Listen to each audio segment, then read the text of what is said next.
This program is about unsolved mysteries. Whenever possible, the actual family members and police officials have participated in recreating the events. What you are about to see is not a news broadcast. In December of 2015, in a quiet Canadian neighborhood, a woman claimed she heard unusually loud noises coming from a strange house across the street. 1 week later, official government notice showed up to tell them party was over. Was this evidence of a shitty do-goody neighbor?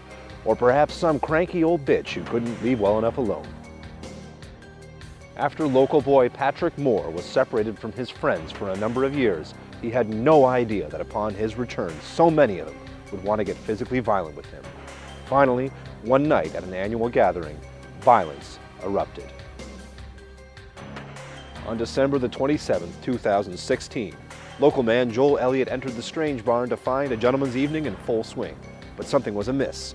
Even though the partygoers had ample pizza, they were still hungry. Luckily, the quick-thinking line cook was able to scrounge together some chicken wings and French fries using only a bottle cap and 2 toothpicks. Craps, shoots, dice. It's known as many things in different countries, but here at the Strange Barn they call it threes. How is it that every year, even though he's a multi-millionaire, Jay Mansfield still manages to walk away with all the money? This man pictured here is known as Kyle Trappell. He's been accused of ghosting parties year after year. The phenomenon of ghosting means exactly what it sounds like, turning into a ghost and leaving a party. If you have more information on the whereabouts of Trappell, please call 911-1111. It's known as a slab pizza. For over 60 years, this cheesy treat has pleased partygoers everywhere. But is it really a cheesy treat, or is it some other unexplained phenomenon? Like a long-dead restless railman who wanders these tracks forever searching for his lost love. In December of 2014, a mysterious young man started showing up at a party and playing tricks like whiskey bombs and other party things like mushrooms in your beer. Nobody knows who this man is until now. Here is a police composite sketch. If you have more information concerning this young man, please contact us now. Update. After watching one of our programs, a local man, and John Howard, was reunited with friends who presumed him missing for 10 years. Turns out he just moved to Toronto. Local man Charlie Helsden said he finished his entire beer at the keg party that night at Gentleman's Evening. But then 2 months later, in a local newspaper in India, a photo of his beer showed up. Could his beer still be alive, operating under a different identity? Find out at this year's Gentleman's Evening.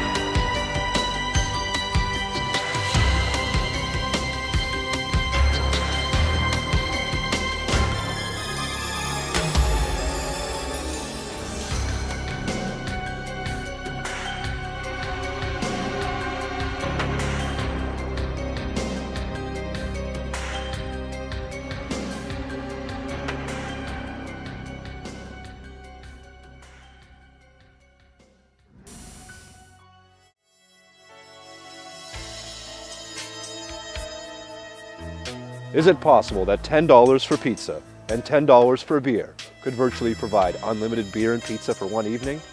No, it's no mystery. It's possible. And it's real. And you need to come try.